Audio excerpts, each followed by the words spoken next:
సకల ప్రాణికోటికి తల్లిగా ప్రకృతి స్వరూపిణిగా జగన్మాతను ఆరాధిస్తాం.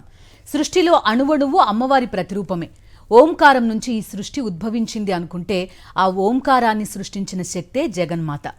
ఐగిరి నందిని మహిషాసుర మర్ధని అయిన దుర్గామాత పరమశివుని అర్ధనారీశ్వర స్వరూపం. జగన్మాత పార్వతీదేవి సతీదేవిగా పుట్టిందనేది పురాణ వర్ణన. ఆ సతీదేవి ఆత్మార్పణ చేసుకున్నప్పుడు ఆమె శరీర భాగాలు ఆభరణాలు పడిన ప్రాంతాలే దివ్య క్షేత్రాలై అష్టాదశ శక్తిపీఠాలుగా వెలిశాయని చెబుతారు.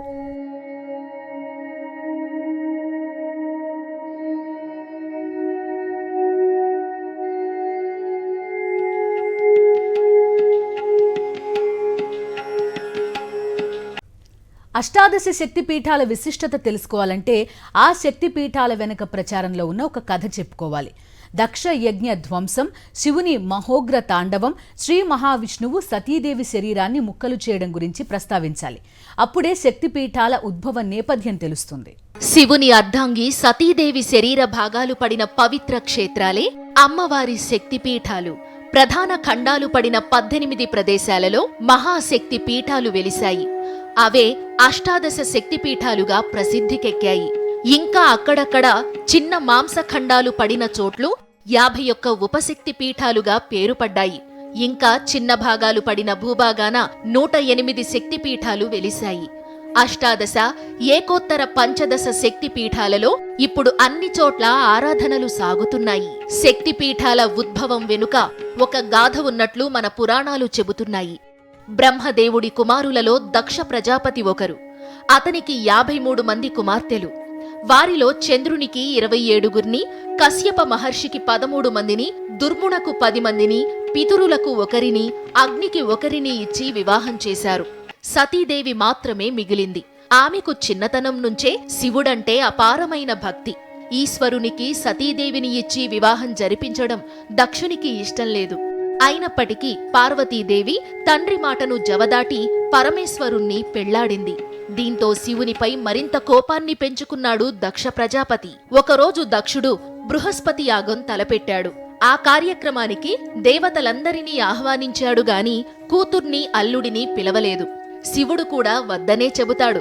కాని పిలవని పేరంటానికి వెళుతుంది పార్వతీదేవి. పుట్టింటివారు ప్రత్యేకంగా పిలవాలేమిటి అని శివుడు వారించినా వినకుండా ప్రమదగణాలను వెంటబెట్టుకుని యాగానికి వెళ్ళింది. కాని అక్కడ అవమానానికి గురయ్యింది. ముఖ్యంగా శివనింద సహించలేక యోగాగ్నిలో భస్మమైంది సతీదేవి. ఆగ్రహించిన శివుడు తన గణాలతో యాగశాలను ధ్వంసం చేశాడు. దక్షయజ్ఞం ధ్వంసమైపోయింది. చితిలో కాలుతున్న సతీదేవి శరీరాన్ని భుజాన వేసుకుని పరమేశ్వరుడు చీకట్ల వైపు ప్రయాణం సాగించాడు. జగద్రక్షణ కార్యాన్ని మానివేశాడు. పరమశివుని విలయ తాండవానికి ముల్లోకాలు స్తంభించిపోతోంటే దేవతలంతా మహావిష్ణువుని శరణు కోరుతారు. లోక సంరక్షణార్థం శ్రీ మహావిష్ణువు తన సుదర్శన చక్రంతో సతీదేవి దేహాన్ని ఖండాలుగా చేసి శివుణ్ణి కర్తవ్యోన్ముఖుణ్ణి చేస్తాడు. అలా సతీదేవి ఒక్కో శరీర భాగం ఆభరణాలు పడిన చోట ఒక్కో పుణ్యక్షేత్రం వెలిసింది. లంకాయాం శాంకరీదేవి కామాక్షి కాంచికాపురే, ప్రద్యుమ్నే శృంఖలాదేవి చాముండి క్రౌంచపట్టణే, అలంపురే జోగులాంబ శ్రీశైలే భ్రమరాంబిక, కొల్హాపురే మహాలక్ష్మి మాహురియే ఏకవీరిక, ఉజ్జయిన్యాం మహాకాళి పీఠిక్యాం పురుహూతిక, ఓఢ్యాయాం గిరిజాదేవి మాణిక్యా దక్షవాటికే, హరిక్షేత్రే కామరూప ప్రయాగే మాధవేశ్వరి, జ్వాలాయాం వైష్ణవీదేవి గయా మాంగళ్య గౌరిక, వారణాస్యాం విశాలాక్షి కాశ్మీరేషు సరస్వతి. అష్టాదశ సుపీఠాని యోగినామపి దుర్లభం, సాయంకాలే పఠేన్నిత్యం సర్వశత్రు వినాశనం, సర్వరోగహరం దివ్యం సర్వసంపత్కరం శుభం. ఆది శంకరాచార్యులు చెప్పిన ఈ శ్లోకాన్నే అష్టాదశ శక్తిపీఠాల విషయంలో ప్రామాణికంగా తీసుకుంటున్నారు. ఆది శంకరులు ఈ 18 క్షేత్రాలను దర్శించి శ్రీచక్ర ప్రతిష్ఠ చేశారని ప్రతీతి. వీటిలో 4 శక్తిపీఠాలు మన తెలుగు రాష్ట్రాల్లోనే ఉన్నాయి. అవి శ్రీశైలం, అలంపురం, పిఠాపురం, ద్రాక్షారామం. మిగిలిన వాటిలో 12 దేశంలోని వివిధ రాష్ట్రాల్లో ఉండగా మరో 2 శక్తిపీఠాలు దేశం వెలుపల ఉన్నాయి. ఒకటి శ్రీలంకలోనూ మరొకటి ప్రస్తుత పాక్ ఆక్రమిత కాశ్మీర్లో ఉంది. ఈ 18 శక్తిపీఠాల్లో 3 గయా క్షేత్రాలు, 2 జ్యోతిర్లింగ క్షేత్రాలు ఉండడం మరో విశేషం. ఈ భూమండలం మీద పుణ్యభూమిగా, వేదభూమిగా, పవిత్ర భూమిగా వెలుగొందుతోంది భారతదేశం. అష్టాదశ శక్తిపీఠాల్లో 17 ఈ కర్మభూమిలోనే ఉండడం భారతావని చేసుకున్న అదృష్టం. ఈ అష్టాదశ శక్తిపీఠాల్లో ఒక శక్తిపీఠం పాకిస్తాన్ ఆక్రమిత కశ్మీర్లో ఉండగా మరొకటి శ్రీలంకలో ఉంది. అష్టాదశ శక్తిపీఠాలలో ముందుగా నమస్కరించవలసిన శక్తి స్వరూపిణి శాంకరీదేవి. నేటి శ్రీలంకలో పశ్చిమ తీరాన గల ట్రింకోమలి పట్టణానికి సమీపంలో సముద్రంలోకి చొచ్చుకొని వచ్చినట్లున్న కొండపైన శాంకరీదేవి ఆలయం, శక్తిపీఠం ఉన్నాయి.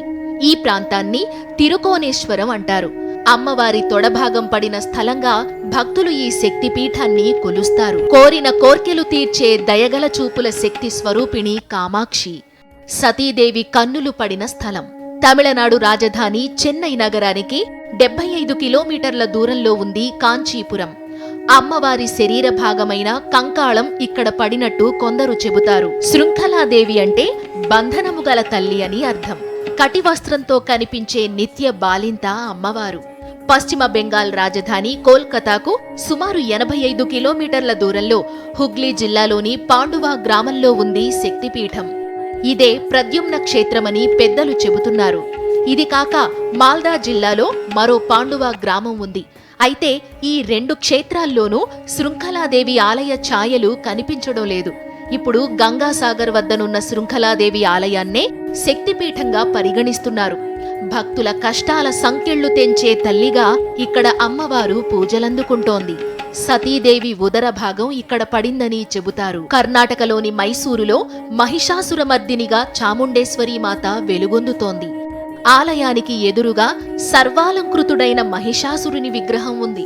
సతీదేవి అమ్మవారి తల వెంట్రుకలు పడిన పుణ్య ప్రదేశంగా చాముండేశ్వరి ఆలయం వెలసినట్లు చెబుతారు. తెలంగాణలోని మహబూబ్ నగర్ జిల్లాకు 90 కిలోమీటర్ల దూరంలో ఉన్న ప్రాచీన ఆలయం అలంపూర్ జోగులాంబ.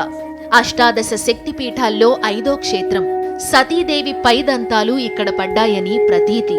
అమ్మవారు ఉగ్రస్వరూపిణి. గర్భాలయంలో అమ్మవారి కేశాలు గాలిలో తేలుతున్నట్టుంటుంది. గ్రహపీడలు, దీర్ఘవ్యాధుల విముక్తికి ఈ దివ్యధామం ప్రసిద్ధి. దక్షిణాపథంలో ప్రసిద్ధికెక్కిన ప్రముఖ శైవ క్షేత్రం శ్రీశైలం.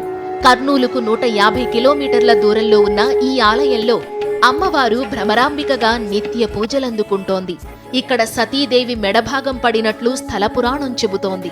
శ్రీశైల ఆలయానికి దగ్గరలోని అడవిలో ఇష్టకామేశ్వరి ఆలయం అతి ప్రాచీనమైనది. మహారాష్ట్రలోని పూణేకి దాదాపు 300 కిలోమీటర్ల దూరంలోని కొల్హాపూర్లో వెలిసిన అమ్మ మహాలక్ష్మీదేవి.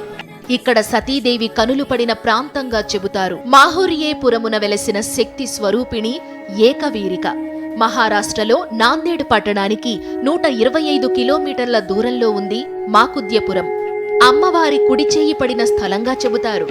ఇక్కడ వెలసిన శక్తిని ఏకవీరికగా పూజిస్తారు. ఉజ్జయినిలో మహంకాళి ఎలా వెలిసింది? పిఠాపురం శక్తిపీఠం వెనుక ఉన్న కథేంటి? కామరూప ఆలయంలో ఒక శిల నుంచి ఎందుకు ఎర్రటి ద్రవం బయటకొస్తుంది? అక్బర్ బాద్షాకు వైష్ణోదేవి ఆలయానికి ఉన్న సంబంధం ఏంటి? ప్రతి శక్తిపీఠం వెనుక ఎన్నో ఆసక్తికర అంశాలున్నాయి. సతీదేవి పైపెదవి పడిన స్థలం ఉజ్జయిని. ఆ స్థలంలోనే మహాకాళి వెలిసింది. మధ్యప్రదేశ్లోని ఇండోర్ పట్టణానికి 50 కిలోమీటర్ల దూరంలో మహాకాళేశ్వర జ్యోతిర్లింగం, మహాకాళి ఆలయం ఉన్నాయి. మహిమాన్వితమైన క్షేత్రంగా ఈ ప్రదేశానికి పేరుంది. మంత్రతంత్రాలతో ప్రతిష్ఠ చేసిన శక్తిపీఠంగా మహాకాళి ఆలయం విరాజిల్లుతోంది. ఆంధ్రప్రదేశ్లోని తూర్పు గోదావరి జిల్లా సామర్లకోటకు 13 కిలోమీటర్ల దూరంలోని పిఠాపురంలో సతీదేవి పీఠ భాగం పడింది. ఆ ప్రదేశాన్ని పీఠికాపురంగా పిలిచేవారు. ఆ పేరే కాలక్రమంలో పిఠాపురమైంది. శ్రీచక్రం, అమ్మవారికి బంగారు చీర ఇక్కడ ఉన్నాయి. ఈ చీరతో ప్రతి శుక్రవారం అమ్మవారికి అలంకారం చేస్తారు. ఒడ్యాణం అంటే ఓడ్ర దేశం, అంటే నేటి ఒడిషా రాష్ట్రం. అక్కడి కటక్ సమీపంలోని వైతరణి నది ఒడ్డున అమ్మవారు త్రిశక్తి స్వరూపిణిగా వెలిసింది. ఈ ప్రాంతాన్ని వైతరణీపురం అని కూడా పిలుస్తారు. ఒరిస్సాలోని జాజిపూర్ రోడ్ నుంచి 20 కిలోమీటర్ల దూరంలో గిరిజాదేవి ఆలయం ఉంది. సతీదేవి నాభిస్థానం ఇక్కడ పడిందని అంటారు. సతీదేవి కణతల భాగం పడిన ప్రదేశంగా అష్టాదశ పీఠాలలో 12వది, పంచారామాలలో మొదటిదిగా ప్రసిద్ధి చెందిన పుణ్యక్షేత్రం ద్రాక్షారామం. ఆంధ్రప్రదేశ్లోని తూర్పు గోదావరి జిల్లా ద్రాక్షారామంలో మాణిక్యాంబగా అమ్మవారు వెలిశారు. దక్షయజ్ఞంలో సతీదేవి ఆహుతి అయిన ప్రదేశంగా ద్రాక్షారామాన్ని చెబుతారు. భోగానికి, మోక్షానికి, వైభవానికి ఈ క్షేత్రం ప్రసిద్ధి చెందింది. అస్సాం రాష్ట్రం రాజధాని గౌహతి పట్టణంలో బ్రహ్మపుత్రా నది ఒడ్డున నీలాచలంలో వెలిసింది కామరూపాదేవి కొలువుండే హరిక్షేత్రం. సతీదేవి యోని భాగం ఇక్కడ పడిందని స్థల పురాణం చెబుతుంది. నీలాచలంలో స్త్రీ యోని వంటి శిల నుంచి సన్నని ఎర్రటి జలం ధారగా వస్తుంది. సంవత్సరానికి ఒకసారి 3 రోజుల పాటు ఈ ఎర్రని నీరు వస్తుంది. అమ్మవారు రజస్వల అయిందని ఈ 3 రోజులు దేవాలయాన్ని మూసి ఉంచుతారు. 4వ రోజున సంప్రోక్షణ జరిపి తిరిగి ఆలయం తెరుస్తారు. ఉత్తరప్రదేశ్లోని అలహాబాద్లో ప్రయాగ క్షేత్రం ఉంది.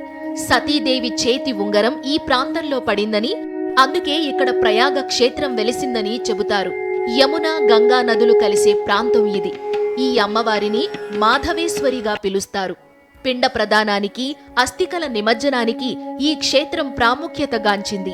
సతీదేవి పుర్రెపడిన ప్రదేశంలో ప్రఖ్యాత వైష్ణోదేవి ఆలయం వెలసింది. ఇది జ్ఞాన క్షేత్రంగా చెబుతారు. జమ్మూకు 50 కిలోమీటర్ల దూరంలో కాట్రా అనే ప్రదేశంలో ఈ ప్రాంతం ఉంది. అక్కడి నుండి గుర్రాల మీద, హెలికాప్టర్లలో కొండపైకి వెళ్లి జ్వాలాముఖి లేదా వైష్ణోదేవిని దర్శించుకోవచ్చు. ఈ ఆలయంలో గుహ ఉంది.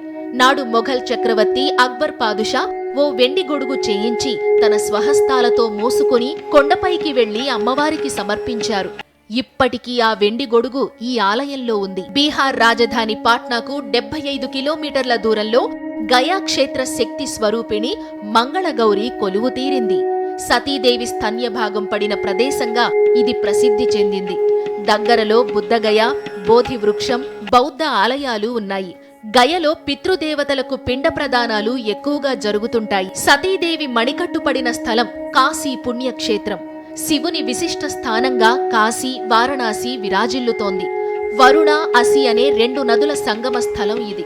గంగా స్నానం, విశ్వేశ్వరుడు, విశాలాక్షి దర్శనం చేసుకునేందుకు నిత్యం లక్షలాది మంది భక్తులు కాశీ వెళుతుంటారు. ఇక్కడ సతీదేవి చెయ్యి పడిందని కొందరు, కుడిచెంప పడిన స్థలమని మరికొందరు చెబుతారు. పురాణాల ప్రకారం పాండవులు తమ వనవాస కాలంలో ఈ ఆలయాన్ని నిర్మించారు. అత్యంత పురాతనమైన ఈ శక్తిపీఠం పాక్ ఆక్రమిత కశ్మీర్లోని నీలం లోయలో శిథిలావస్థలో ఉంది. అక్కడ పూజలు జరగడం లేదని శంకరాచార్యులు ఆ పీఠాన్ని కర్ణాటకలోని శృంగేరిలో ప్రతిష్ఠించారని చెబుతారు. అయితే 75 ఏళ్ల తరువాత ఉగాదికి ఈ పీఠాన్ని జమ్మూ కశ్మీర్ కుప్వారా జిల్లా తీత్వల్ గ్రామంలో పునఃప్రతిష్ఠ చేశారు. 1947 తరువాత తొలిసారి సరస్వతీదేవి ఆలయంలో శరన్నవరాత్రి పూజలు జరిగాయి. అష్టాదశ శక్తి పీఠాల సందర్శన ఫలితంగా మనశ్శాంతి, అపమృత్యు దోషాలు తొలగిపోతాయని చెప్తారు. ఈ ఆలయాల్లో వెలిసిన అమ్మవార్లు భారతీయ సనాతన సంస్కృతికి ప్రతిరూపాలు. ఈ పీఠాలను సందర్శించడమే కాదు, వాటి పేర్లను స్మరించడం సైతం శాక్తేయులకు ఆనందదాయకం, జన్మధన్యం. ఇది విజయదశమి సందర్భంగా అష్టాదశ శక్తి పీఠాలపై ప్రత్యేక కథనం. న్యూస్ అప్డేట్స్ కంటిన్యూ అవుతాయి. Stay with us.